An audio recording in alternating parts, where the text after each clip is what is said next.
Bueno, muy buenas tardes nuevamente. Qué gusto compartir con ustedes esta tarde de hoy. A nombre de quienes conformamos la sección nacional del Ecuador del Instituto Panamericano de Geografía e Historia, les damos la más cordial bienvenida.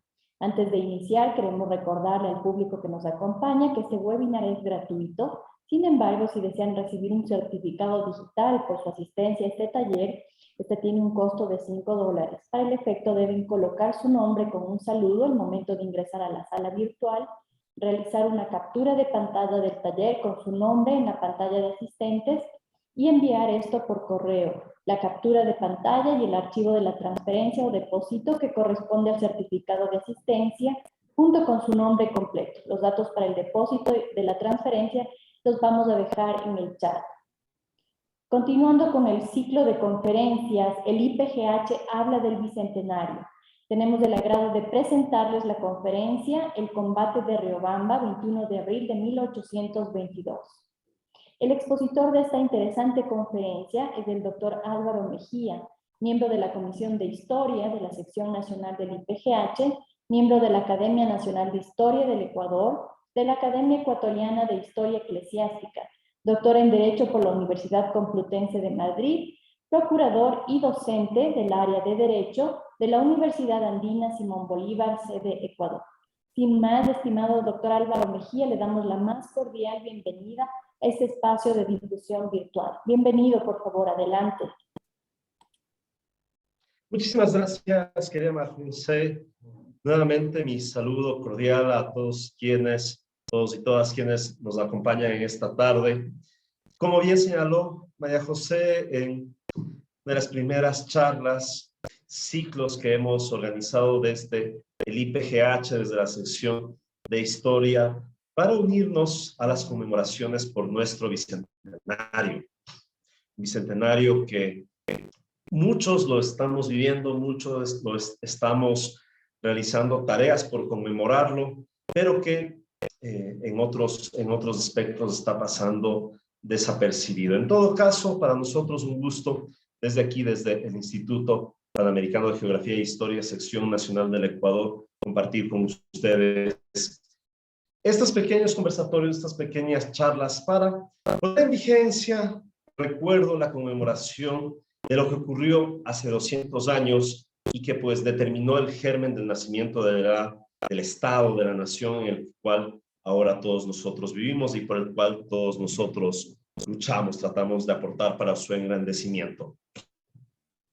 En esta tarde vamos a referirnos en un hecho fundamental dentro de la historia del Bicentenario, que es el combate de Riobamba, ocurrido el 21 de abril de 1822. Estamos a una semana exacta de que se cumplan los 200 años de esta gesta libertaria, que, como todos los historiadores refieren, abrió las puertas al 24 de mayo de 1822 y a la definitiva independencia de los territorios de la Real Audiencia de Quito de la corona española. Iniciamos señalando que era necesaria o era justificado un ideario libertario. ¿Por qué? Porque pese a que jurídicamente los territorios americanos constituían una provincia española más, un territorio ultramarino de Castilla, eso fue únicamente en documentos. En la práctica, muchas de los usos y costumbres que la monarquía española adoptó en América definitivamente tenían características de colonialismo. Ustedes saben, una cuestión es ser parte de un Estado con plena igualdad de derechos y obligaciones, ciertamente, y otra cosa es simplemente ser una mina de explotación. Evidentemente, la corona española trajo mucho y aportó mucho para el desarrollo de estas tierras. Jamás podríamos comparar el dominio español con el dominio inglés. El dominio inglés sí fue netamente colonialista, cuando el dominio español, en cambio, aportó muchísimo en cuanto a cultura, en cuanto a letras, universidades, un desarrollo superior. Pero ciertamente también existió explotación y una diferenciación entre lo que era ser español de la península y ser indiano. Tanto es así que en la propia Constitución española, en la famosa PEPA, en la Constitución de Cádiz, pues los representantes americanos tuvieron que, antes de nada, luchar por una representación igualitaria y luchar porque en alguno de los artículos iniciales se declara expresamente la igualdad entre los españoles de todos los territorios, de todos los hemisferios, como señalaba la Constitución de Cádiz. Esto es porque definitivamente esa igualdad no existía en la práctica. Y esto es lo que hace entender que los territorios americanos, hispanoamericanos hayan buscado su independencia, más allá de los intereses ingleses que existían en debilitar a la monarquía española. Eso también no se lo puede negar. Pero, en todo caso, estos intereses ingleses tuvieron un buen caldo de cultivo en cómo se encontraba conformada los territorios americanos de la corona española. Eso son cuestiones que son meridianas realmente. Bueno, así las cosas. Existieron, como ustedes conocen, desde 1809 intentos por independizar esos territorios, pero el intento definitivo, y más que intento, una consecución definitiva de este afán, se lo da en 1820 con la Declaratoria de Independencia de Guayaquil, con la Declaratoria de Independencia de Guayaquil. Guayaquil logra independizarse 9 de octubre de 1820, ciertamente. Forma un ejército con los militares venidos del batallón Numancia, desertores del Numancia, de Lima, y evidentemente logra que el puerto tenga cierta independencia, cierta autonomía, pero en constantes batallas por mantener su control, el control del puerto respecto de las autoridades españolas que querían volver a tomarse el puerto de Guayaquil. Es por eso que la Junta Gubernativa guayaquileña buscó siempre apoyo militar en los dos líderes militares de la independencia que en ese momento se encontraban en activo en América. Entiéndase, Bolívar en el norte y San Martín en el sur. Bolívar reaccionó pronto al pedido de auxilio de Guayaquil para mantener su independencia. Envió un primer piquete militar bastante pequeño y ante las insistencias de Guayaquil envió a su general de más confianza, Antonio José de Sucre, quien llega al puerto principal en abril de 1821 junto a 700 hombres bien armados y equipados. Sucre organiza la defensa del puerto de Guayaquil, organiza la defensa del puerto que se había venido dando ciertamente desde octubre de 1820 y logra tener triunfos muy importantes, siendo el principal de ellos la batalla de Yaguachi, donde definitivamente logra Sucre liberar toda la jurisdicción guayaquileña de manera definitiva y hacer que las tropas realistas replieguen hacia Cuenca o hacia Riobamba. Sucre sabía que liberar Guayaquil era realmente la puerta de entrada a la Real Audiencia de Quito, pero era simplemente la puerta. Había que liberar toda la Real Audiencia de Quito para asegurar el éxito de la gestión. Los hombres de Sucre y los hombres de Guayaquil no eran muchos, se requerían apoyos. Es por eso que ya en mayo de 1821, Sucre envía cartas a San Martín pidiendo que envíe refuerzos. Colombia no podía enviar más refuerzos, entonces Sucre vio que la mejor manera era encontrar refuerzos en el sur. Y como les decía, desde mayo de 1821, Sucre es insistente en que se envíen refuerzos. De hecho, Sucre llega al nivel de desprendimiento, de ofrecer a San Martín que si San Martín enviaba refuerzos para la liberación de la Real Audiencia de Quito, una vez consolidada esta, si es que San Martín lo quería, él mismo se iba a poner bajo las órdenes del San Martín para también seguir en la liberación del Perú, que como ustedes saben, fue todo un proceso que termina con la batalla de Ayacucho. Pero bueno, así las cosas, Sucre, confiando en que San Martín le iba a enviar refuerzos y viendo que no podía aguardar en el desarrollo de las lides independentistas, logra llegar a un acuerdo con las autoridades de la provincia libre de Guayaquil, a través de la cual Guayaquil no se anexa a Colombia, pero sí acepta encontrarse bajo su protectorado. Guayaquil también acepta entregar un fuerte contingente para acompañar a Sucre en la liberación de Quito, la denominada División Protectora de Quito, creada por guayaquileños, y deciden pues aunar esfuerzos para liberar a Quito, para que todo el territorio de la audiencia sea independiente. Acto ciertamente desprendido y que siempre ha enaltecido a nuestro puerto principal. Es así como se decide, una vez asegurada, como les decía, después de la batalla de Yaguachi, se decide que las tropas libertarias de Colombia y esta división protectora de Quito, formado por guayaquileños, parta hacia la liberación de Quito. Sucre parte, y sus hombres, Sucre parte de Guayaquil y viaja hacia Machala. De Machala hacia el sur, a Huaquillas, después remonta la cordillera y llega a Loja. Finalmente, en Loja, logra encontrarse con los refuerzos que había efectivamente enviado San Martín. San Martín decide enviar refuerzos a las órdenes del general Santa Cruz. Andrés de Santa Cruz y Calaguama era el general que dirigía los refuerzos enviados por San Martín desde el Perú, desde Trujillo específicamente. Esta división se denominó División Auxiliar y estaba compuesto por unos 1.500 hombres. El batallón número 2 del Perú, al mando del coronel Félix de Olazábal; el batallón número 4 del Perú, al mando del coronel Francisco Villa; 2 escuadrones de cazadores a caballo del Perú, a cargo del comandante Antonio Sánchez, y el primer escuadrón del regimiento de granaderos a caballo de los Andes, que en su momento contaba 180 hombres, entre argentinos, chilenos y europeos, ellos bajo la comandancia del sargento mayor Juan Galo de la Valle.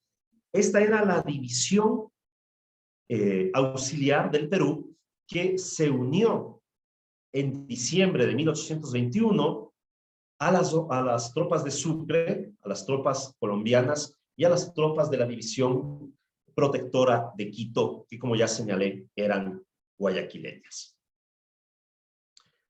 Así las cosas, unidas todo ya, estas fuerzas colombianas, guayaquileñas, peruanas, formado ya un ejército propiamente dicho, avanzan hasta Cuenca. Cuenca fue fácilmente ocupada por Sucre, ya que Carlos Torlá, que era el jefe militar de la villa, al ver la magnitud del ejército de Sucre, decide abandonar la ciudad. No hubo una batalla para la liberación de Cuenca, tampoco lo hubo para la liberación de Loja, y pues Cuenca fue ocupada muy fácilmente el 21 de febrero de 1822. En Cuenca los patriotas demoraron varias semanas. Realmente la estancia de los libertadores en Cuenca fue dilatada. Los cuencanos se portaron muy bien con las tropas libertadoras, fundieron armas, entregaron caballos, entregaron una fuerte cantidad económica. Muchos cuencanos se alistaron a las filas libertadoras. Es decir, Cuenca aportó también mucho para la independencia de la Real Audiencia de Quito, y es algo que siempre se lo debe reconocer. Cuando estaba en Cuenca hubo un problema porque el comandante peruano, el gobernador de Trujillo, el general Juan Antonio Arenales, había requerido que la división auxiliar del Perú regrese hacia el Perú. Y claro, esto ponía inconveniente el avance de la marcha libertadora. Eran necesarios los 1.500 peruanos para continuar con el avance hacia Quito. Al final hubo negociaciones, iba a regresar simplemente Santa Cruz con sus hombres y iban a demorar, junto con Sucre, los oficiales Lavalle, Urdaneta y Villa, es decir, las divisiones a caballo iban a demorar con Sucre. Sin embargo, luego hubo una contraorden y Santa Cruz se quedó bajo las disposiciones de Sucre, pero fueron momentos bastante tensos porque ciertamente se había puesto en riesgo la liberación de Quito si es que la infantería, sobre todo peruana, se hubiese retirado. Y esto, como les digo, pasaba alrededor de febrero de 1822. Solucionado esto, Sucre decidió emprender la marcha hacia el norte. La siguiente ciudad en importancia que tenía que ser liberada era Riobamba. Y durante su marcha desde Quito, desde Cuenca a Riobamba, estuvo plagada de pequeñas, más que escaramuzas, digamos que persecuciones de las fuerzas libertadoras en contra de piquetes españoles. Recordemos que Carlos Torlá había abandonado Cuenca y había ascendido hasta Riobamba. Sin embargo, desde Riobamba vio que no era una buena idea que el camino desde Cuenca a esta última ciudad quede libre para los libertadores, porque esto hubiera significado que Sucre lo único que hubiera hecho es fortalecerse más y más. Y por lo tanto, de Riobamba enviaba varias patrullas a dar encuentro a las tropas de Sucre, tal vez intentar una escaramuza. De hecho, en alguna ocasión, inclusive, no solamente envió una patrulla, sino bajó con su ejército hasta la zona de Alausí. Sin embargo, Sucre venía subiendo y la diferencia numérica entre españoles y libertadores era considerable. Torlá avanzaba, retrocedía, avanzaba, retrocedía. En los páramos de Totorillas, que quedan precisamente cerca a Alausí, cerca a Guamote realmente, hubo una primera escaramuza entre caballerías, algo pequeña, una cuestión de 50 jinetes, donde los libertadores se impusieron. Eran pequeñas victorias que generaban mucho ánimo en las tropas libertadoras. Así las cosas, lograron los Sucre y sus hombres, lograron arribar hacia las afueras sureñas de Riobamba, como les dije, sin mayor inconveniente, hacia el 19 de abril de 1822. Sucre logra entrar al pueblo de San Luis y ocuparlo fácilmente el día 19. Al frente estaba ya Riobamba. Sucre quería definitivamente empeñar un combate. Sabía que las tropas de Torlá eran numéricamente inferiores a las de él. Sabía que Torlá quería avanzar hasta Quito para hacerse fuerte con Aymerich y fortalecer el ejército de este último, constante en la capital de la Audiencia. Y claro, Sucre lo que quería era diezmar lo más posible las fuerzas españolas antes de llegar a Quito. Sucre, al frente de Riobamba, quiso entonces buscar batalla. Torlá en principio parecía que también iba a empeñarse en una batalla. Es así que dirigió sus fuerzas hacia las afueras de Riobamba, de tal manera que los dos ejércitos estaban prácticamente uno al frente del otro. Esto el día 20 de abril. Les dividía una pequeña quebrada, pero los ejércitos estaban casi uno enfrente del otro. Insisto, estamos el día 20 de 1822. En ese día fue un día de organización, un día de pensar cómo era la manera más adecuada para enfrentar un combate. El día transcurrió en estos empeños y durante la noche se dio un tema bastante curioso, bastante peculiar, la noche del 20 de abril. Como les decía, los dos ejércitos estaban prácticamente uno enfrente del otro. Y españoles, o más bien dicho, realistas, independentistas, conversaban, hablaban de un lado al otro de la quebrada. Tanto es así que incluso los oficiales españoles invitaron a unos oficiales colombianos a cenar en el campamento, en su campamento, es decir, en el campamento enemigo. Parece que estos contactos, parece que estos diálogos granjearon un buen ánimo, una buena empatía entre estos oficiales, de tal suerte que los oficiales colombianos aceptaron la invitación a cenar y pasaron al lado del campamento contrario. Según Sucre, en su parte de guerra, incluso entraron a la misma ciudad de Riobamba para cenar en el cuartel. El caso es que los oficiales cenando en Riobamba o en el campamento enemigo dejaron a la tropa sin cabeza, sin líderes. Los que conocen de disciplina militar saben que las órdenes las dan los oficiales, y si es que un oficial no da una orden, pues la tropa no actúa. O al menos así era en aquella época. Pues bueno, como les dije, los oficiales estaban cenando en Riobamba, o al menos en el campamento enemigo.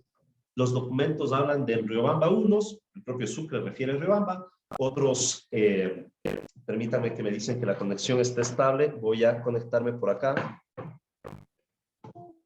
veces nos falla un poco el internet, pero creo que conectándome en esta otra red no tendremos problema.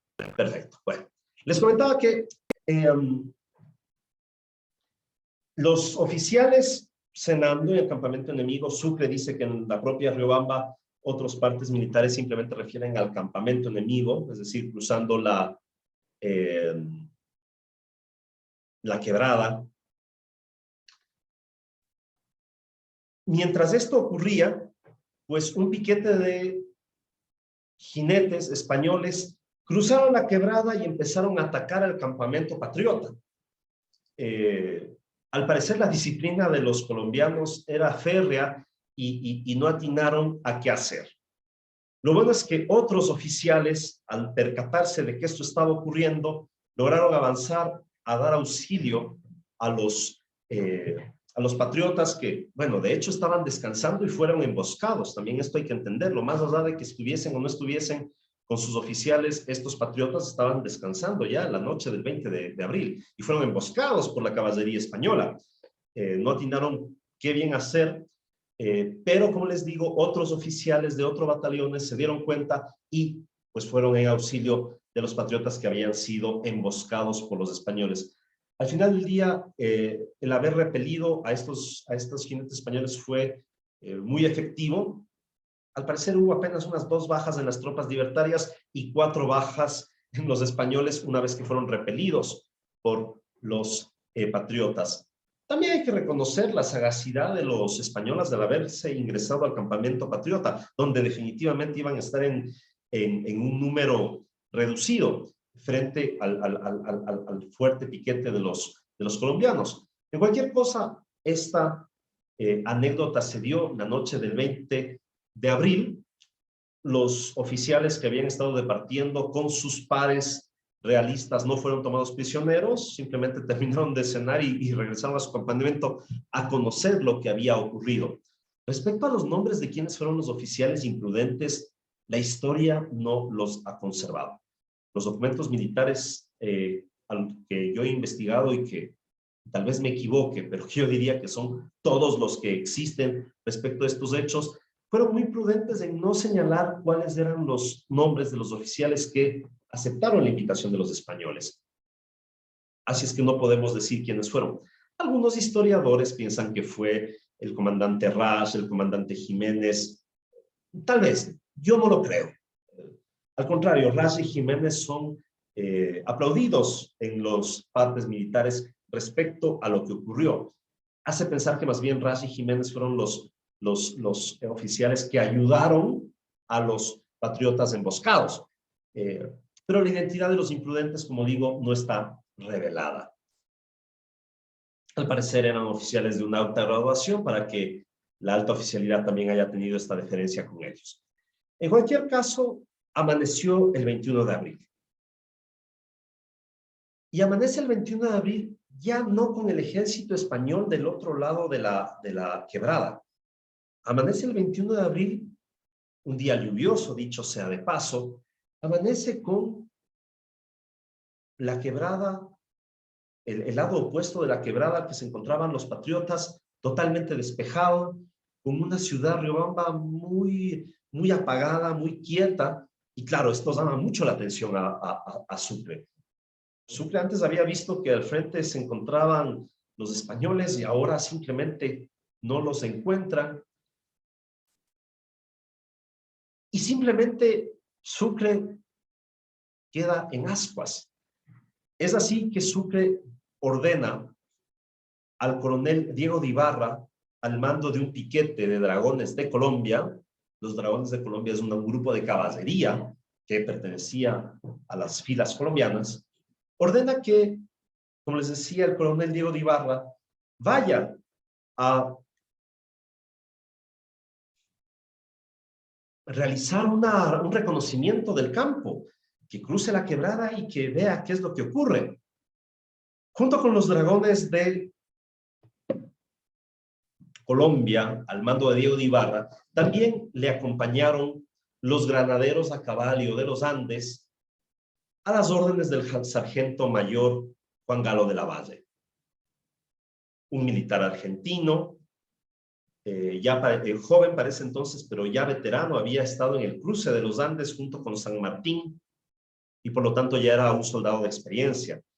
El rango de sargento mayor sería algo así como el rango de mayor actual, no de sargento de tropa, sino ya con un grado de oficialidad, muy asimilable a lo que ahora es el rango de mayor, pero en esa época se denominaba sargento mayor. También lo llamaban comandante. En cualquier caso, Diego de Ibarra cruza la peña, la base también cruza la peña, ven que al menos la zona próxima está liberada y confirman que los patriotas pueden empezar a cruzar la quebrada para aproximarse directamente, adentrarse ya en Riobamba. El cruce de la quebrada no era sencillo, pero era posible. Por lo tanto, lo único que daba una dificultad era una cuestión de tiempo, sobre todo para trasladar la artillería. Así es que el paso de las tropas libertadores superando la quebrada del río Chiunga fue lenta. Mientras tanto, Diego de Ibarra se adentró en Riobamba para hacer ahora un reconocimiento de la ciudad. Ya habían visto que todas las afueras sur de Riobamba estaba despejada. ¿Qué pasaba dentro de Riobamba? Diego de Ibarra entra en Riobamba y empieza a patrullar por la ciudad. Uno de los tenientes de Ibarra, el teniente Olmos, encuentra a un grupo de 5 o 6 jinetes españoles en las calles de Riobamba y los empieza a perseguir para capturarlos. Mientras tanto, el coronel Ibarra seguía con el resto de los dragones recorriendo la ciudad para percatarse qué era lo que pasaba y encontraban una ciudad vacía, sin gente en las calles, con todas las personas dentro de sus casas y no encontraban a más españoles que los 5 o 6 españoles a caballos que habían sido detectados por el teniente Olmos y a quienes había perseguido Olmos para capturarlos. Al tiempo que esto ocurría, los granaderos de la base ingresaban en Riobamba y se percatan de la persecución de Olmos a los soldados, a los jinetes españoles. Al percatarse de eso y al ver que el resto de la ciudad estaba en paz y además ya estaba, entre comillas, ocupada por los dragones de Ibarra, decide la base acompañar a Olmos en la persecución de estos jinetes españoles. Pero claro, ya Olmos había sacado una buena ventaja. Tal era la ventaja que los españoles, los jinetes españoles, habían huido hacia la salida norte de la ciudad y Olmos les pisaba los talones o les pisaba los cascos, porque esto fue una persecución de un grupo de jinetes contra otro grupo de jinetes. ¿Por qué salen los españoles hacia el norte? Porque Torlá, el mismo líder militar de Cuenca que había pasado a Riobamba, que había regresado a la UCI y que se había hecho nuevamente fuerte en Riobamba, la noche del 20 de abril y la madrugada del 21 había ordenado que las tropas españolas abandonen la ciudad de Riobamba. ¿Para qué? Para lograr avanzar hasta Quito y, como yo les había anticipado, hacerse fuertes con Aymerich. Este 5 grupo de españoles, esta pequeña patrulla española que estaba cuidando la retaguardia o la retirada de los españoles, huye hacia el norte de Riobamba, sale a las llanuras norteñas de la ciudad y logra dar alcance al ejército español. De pronto Olmos, con un grupo de 5 jinetes, se encuentra frente a todo el ejército español. Y claro, una vez que los españoles logran ser cobijados por sus filas, la caballería española, al ver el piquete de los patriotas, 5, decide atacarlos. Hablamos de 4 regimientos conformados por 100 jinetes cada uno. La caballería española contaba a 400 jinetes. Y deciden dar la media vuelta y avanzar hacia Olmos y sus hombres.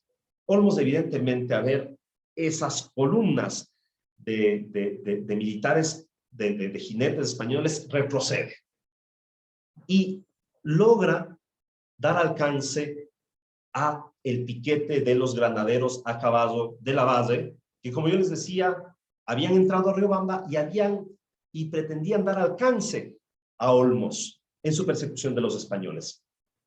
Logra Olmos retroceder hacia el avance de los granaderos de la base y reunirse con ellos. ¿Cuántos eran los granaderos de la base? 96. 96 eran los granaderos de la base que, habiendo entrado a Riobamba, habían avanzado hasta las afueras norteñas de la ciudad. Y claro, la base se da cuenta, 96 hombres más 5, 101 hombres, se da cuenta que tiene al frente 4 regimientos a caballos de 100 jinetes cada uno. Pero claro, los jinetes españoles ya venían. La base hubiera podido dar la media vuelta y emprender una huida desesperada. La base era un hombre muy joven, había vivido ya glorias junto con San Martín. El retroceder de esa manera hubiera sido un acto de cobardía. Él decide disponer que sus hombres avancen en contra de los españoles. Como les digo, una diferencia de 4-1. Esto en las afueras norteñas de Riobamba. Nuevamente les identifico el espacio geográfico.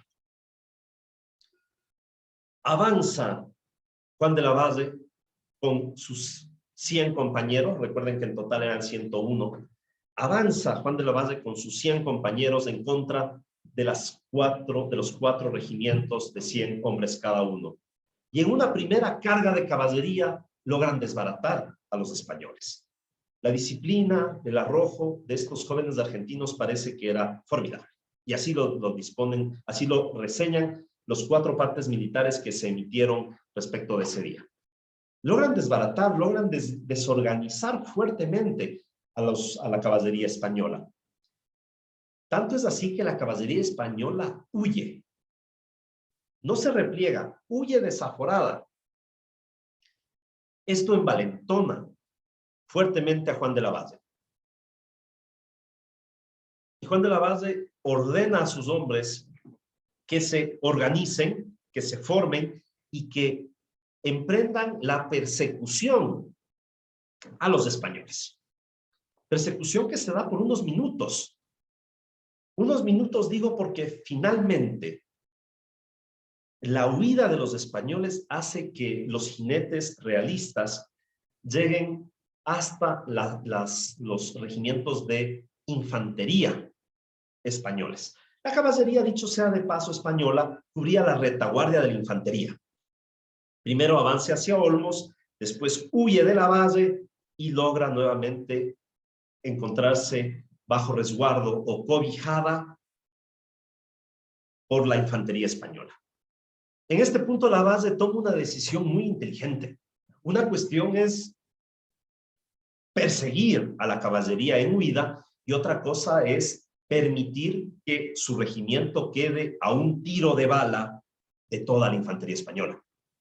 Un lucha, un combate, caballo contra caballo es justo, pero un combate caballo versus un regimiento de infantes disparando sus mosquetes, pues no es algo lógico ni dable. La base decide entonces disponer que sus hombres se replieguen. Una decisión sensata, no podía permitir que todos sus hombres queden a merced de los arcabuces de toda la infantería española. Decide entonces replegarse. La decisión de replegarse de la base es mal entendida por los españoles.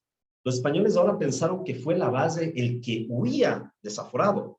No fue una huida, fue un repliegue. Replegaron de una manera ordenada, organizada, tranquila. Pero bueno, los españoles al ver esto confunden un repliegue táctico con una huida desaforada y deciden realizar una segunda carga en contra de los patriotas. Una segunda carga nuevamente desorganizada, atolondrada, en contra de un regimiento organizado sereno. Al encontrarse la base a una distancia prudente de la infantería española y recibiendo una segunda carga de los españoles, lejos de ordenar a sus tropas, a sus jinetes que aprieten el paso y vayan en una huida más, en un repliegue más rápido, les ordena que den vuelta y al grito de "a degüello" recibe la carga de los españoles con una contracarga. Esto terminó destrozando a la caballería española. Se cuentan más de 50 muertos entre los españoles, 80 heridos y muchísimos caballos muertos, heridos o capturados. La caballería española no podría nuevamente recomponerse después del 21 de abril de 1822 y ciertamente no lo haría nunca más. La caballería en el 24 de mayo, la española, fue realmente pobre. Su desempeño menos que lúcido. Porque claro, habían recibido demasiadas bajas en este combate en Riobamba. Luego de esto, finalmente, los españoles deciden emprender su ida al norte a marcha muy forzada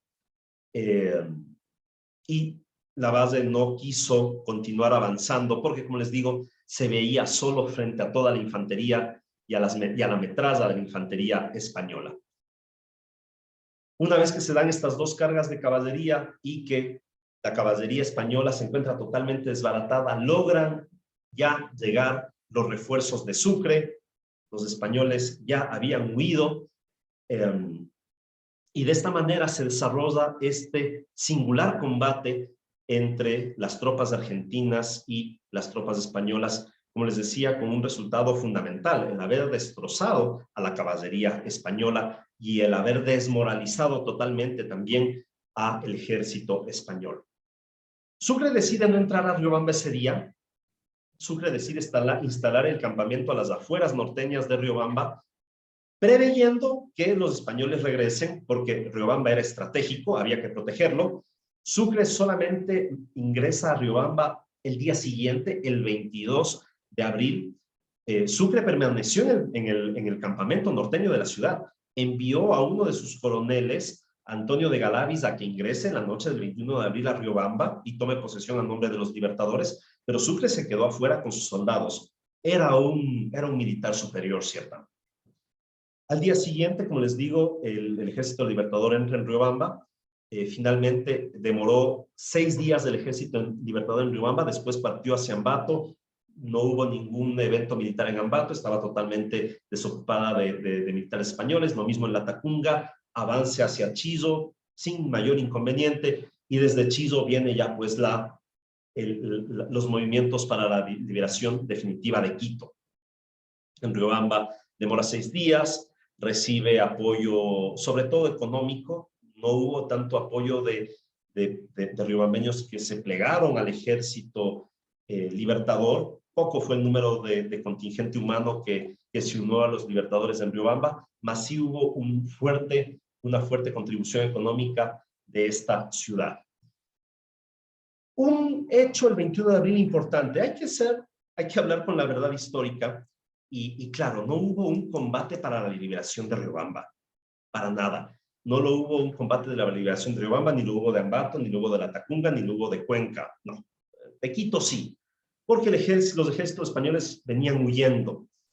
Pero este combate accidental, si ustedes lo quieren, a las afueras de Riobamba, fue fundamental, fue definitivo para que el éxito en Pichincha se dé. Juan Galo de la Base, sargento mayor en esa época, destacadísimo hombre de la libertad de Sudamérica, después fue un gran hombre público en Argentina y un luchador, un batallador hasta el final de sus días. En Argentina es de muy grata recordación el combate de Riobamba por la figura de Juan de la Base, la calle que pasa por enfrente del Congreso argentino se llama Riobamba. Hay muchas placas en conmemoración de este evento.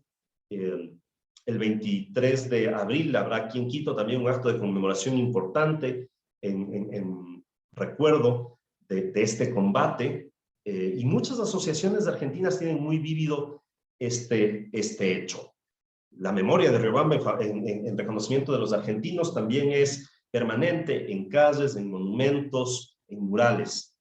Y como les digo, tiene la importancia de haber sido un hito fundamental en las campañas de liberación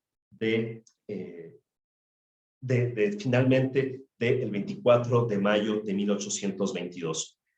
Esto es un poco una breve reseña de lo que ocurrió a las afueras de Riobamba ese 21 de abril de 1822 y un poco la trascendencia, la importancia que tiene en todo el proceso independentista. Ha sido para mí un gusto compartir estos detalles de esta historia que les comparto. Es netamente documental. Para organizar este relato me he basado en los partes de guerra de Antonio de Galavis, de Antonio José de Sucre, del propio Juan de la Valle y del general Antonio Santa Cruz, cotejando las fuentes y también un poco quitando ciertos detalles que pueden ser confusos o aclarando ciertos detalles que pueden ser confusos, pues para que ustedes vean cómo es que se dio este combate tan interesante, accidental ciertamente, pero definitivo para la marcha del Ejército Libertador. Agradezco muchísimo su atención, agradezco muchísimo que me hayan acompañado esta tarde. Estimado Álvaro, muchísimas gracias por su excelente aporte al ciclo de conferencias propuestas por la Comisión de Historia de la Sección Nacional del Ecuador en conmemoración por el bicentenario de la Independencia, con la presentación de uno de los principales hechos de armas dentro de la campaña libertaria, puesto que en esta conferencia hemos conocido y recordado de alguna manera quienes hayan leído sobre el tema, sobre el enfrentamiento entre las fuerzas patrióticas y españolas a las afueras norteñas de Riobamba, lo que constituyó un hecho fundamental en la marcha libertadora hacia Quito y posterior triunfo en el Pichincha. Queremos invitarle al público que nos acompaña desde la virtualidad del día de hoy a formularle preguntas al expositor. Mientras el público se anima a realizarle preguntas, queremos invitarles a visitar nuestra página web www.ipgh.gov.es, donde van a encontrar todas las novedades que vamos a realizar durante este año. Tenemos un cronograma anual de eventos de todas las comisiones, propuestas desde las 4 comisiones que tiene la Sección Nacional del Ecuador, que son Cartografía, Geografía, Historia y Geofísica. Para quienes están muy interesados en los temas de historia, queremos invitarles a que continúen visualizando justamente este ciclo de conferencias en torno al bicentenario de la independencia. Voy a permitirme leer los comentarios que se encuentran en el chat, desde felicitaciones y saludos para el expositor.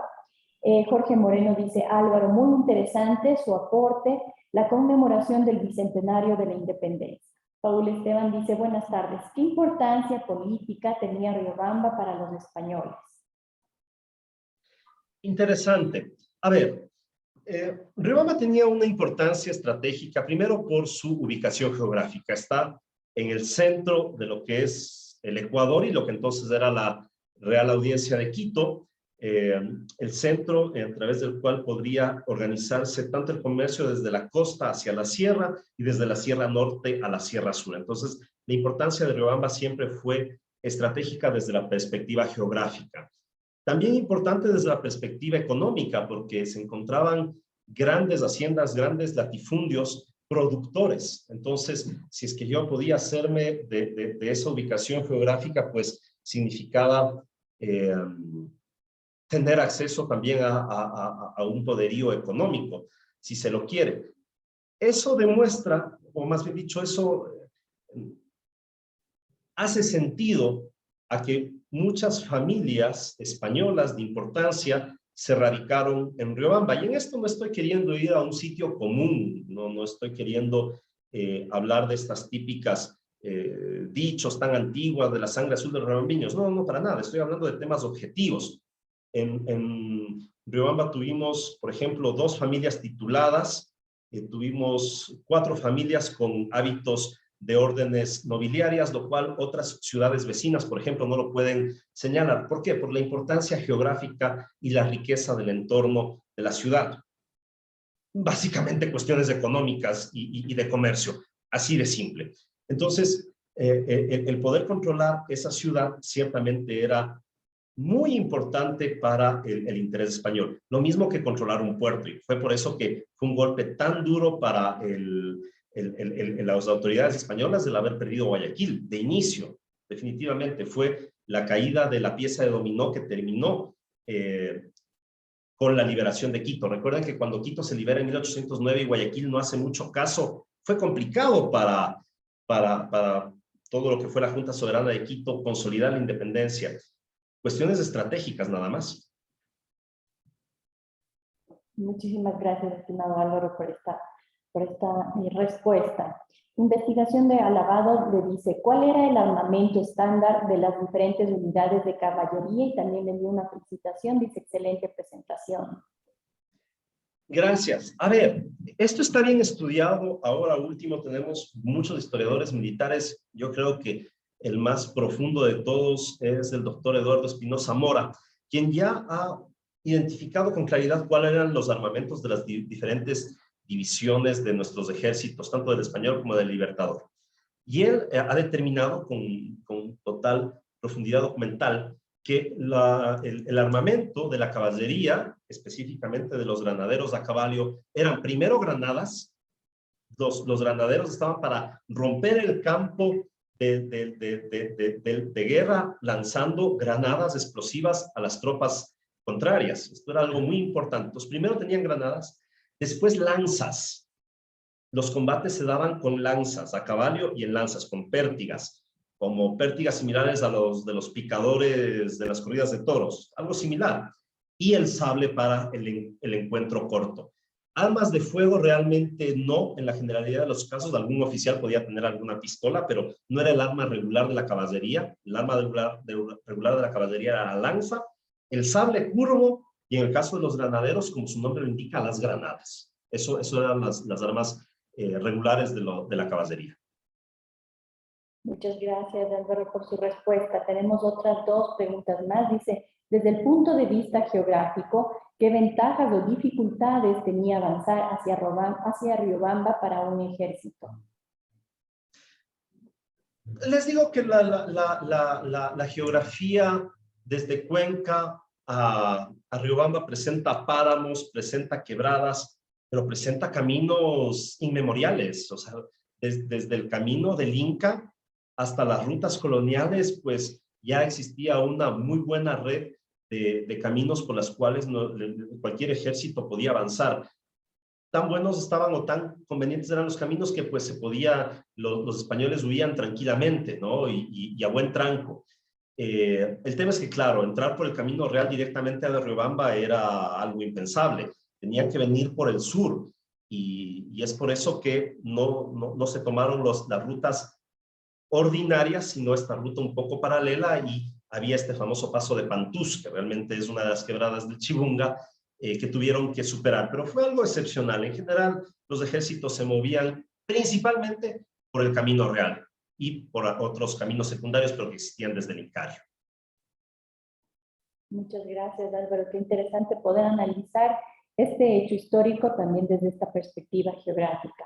Ahmed le pregunta, dice, gracias por la presentación, Álvaro. Se mencionó en la presentación que Sucre en alguna carta se habría ofrecido a servir con San Martín en sus ejércitos. ¿Esto pudo tener algo que ver con que Sucre era de tendencia monárquica? ¿Veía en él una cercanía ideológica o cuál pudo ser su motivación? Gracias, querido Ahmed, compañero del IPGH. Sí, Sucre envió varias cartas a San Martín. A la que me referí yo fue específicamente a la del 13 de mayo, donde ciertamente Sucre en acto de desprendimiento dice, oye, mándenme refuerzos para la liberación de Quito, consolidamos la liberación de Quito y yo cambio de mando. Pido a Bolívar que me releve del mando y yo me pongo general San Martín bajo sus órdenes. Es un documento que data de esa fecha. Yo lo estoy publicando precisamente en un libro sobre el 21 de abril que estamos editando con el municipio de Riobamba. Está próximo a salir. Lamentablemente no salió por el bicentenario, temas de a veces trabas burocráticas, de compras públicas y tal, el tema de la impresión, pero está por salir ya pronto. Y sí, Sucre tuvo este gesto.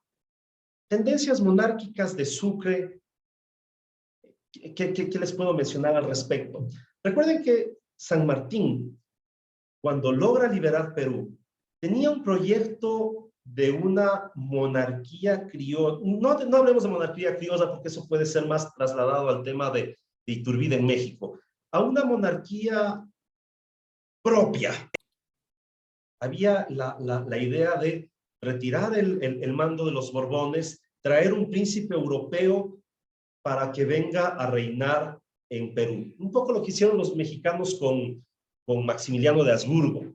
No una monarquía criolla como sí lo hicieron los mexicanos también con Iturbide. No, San Martín sí tenía esta idea monárquica, de una monarquía constitucional. Esa era la idea ciertamente una de las ideas de San Martín.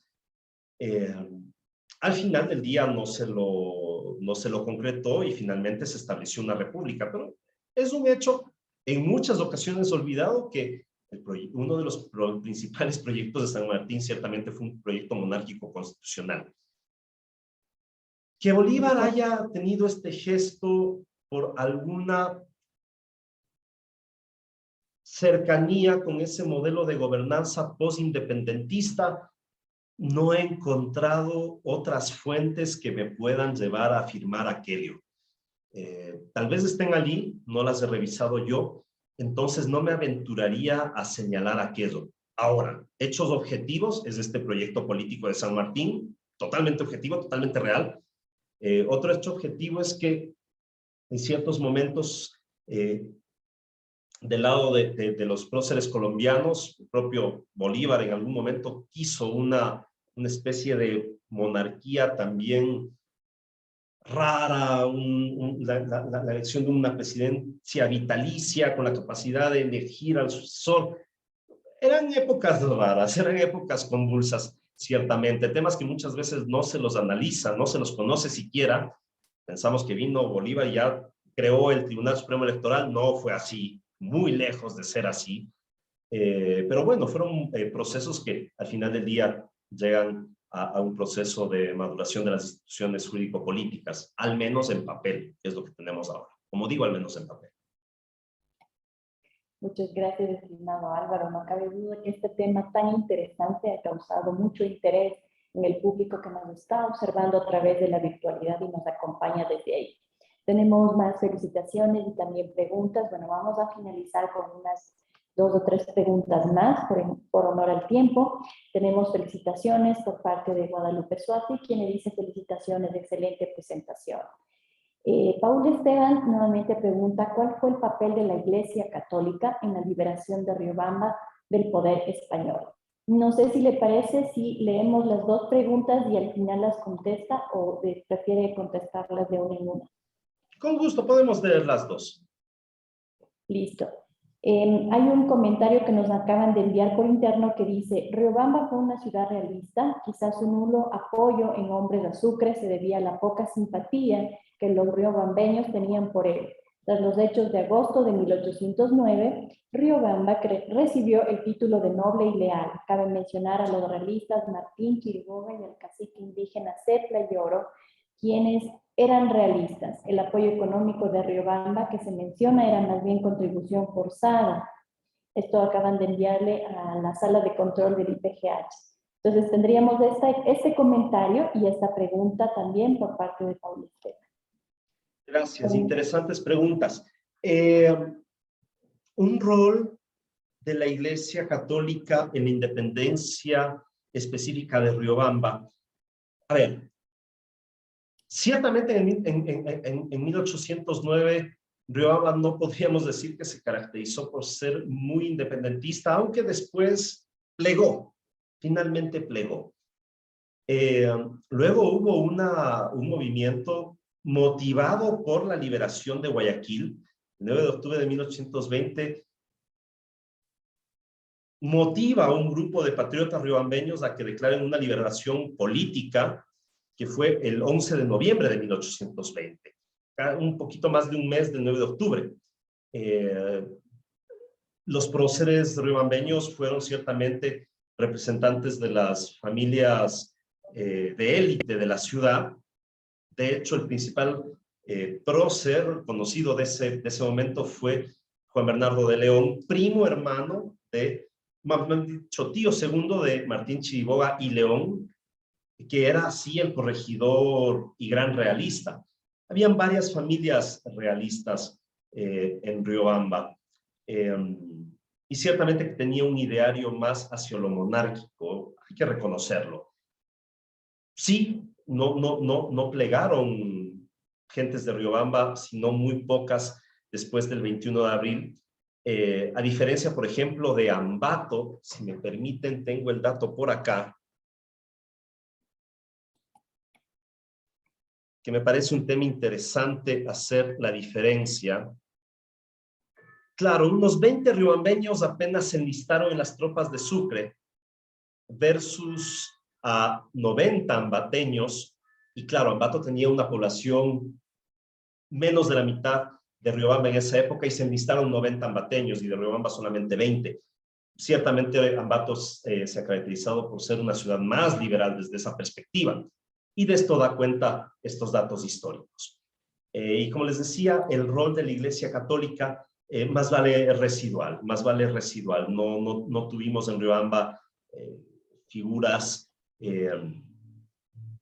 como los curas Albán aquí en Quito, que fueron profundamente libertarios. No tenemos ejemplos al respecto en Riobamba, al menos que yo lo haya detectado en mis investigaciones.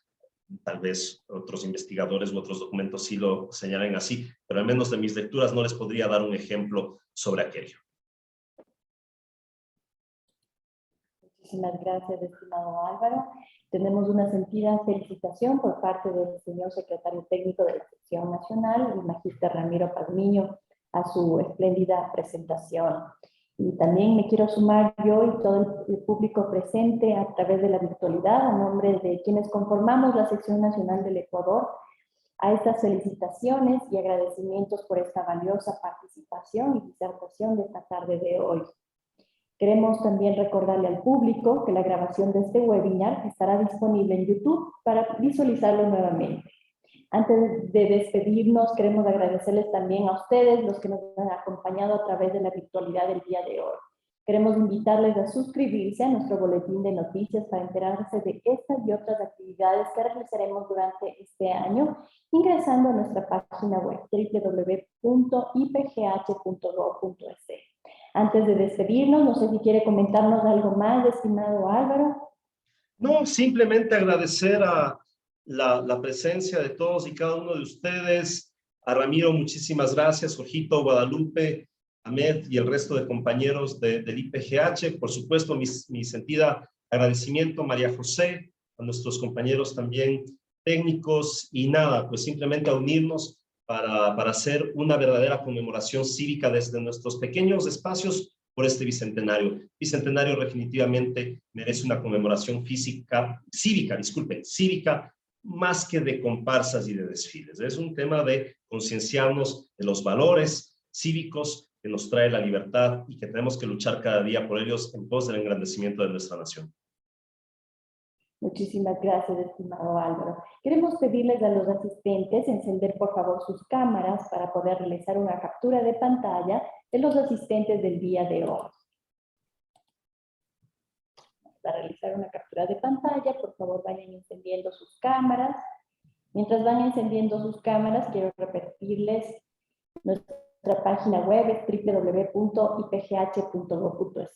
Queremos invitarles también a visitar nuestras instalaciones. Estamos ya funcionando al 100% presencial. Entonces, a la cuenta de 3 voy a hacer la captura de pantalla. 1, 2, 3.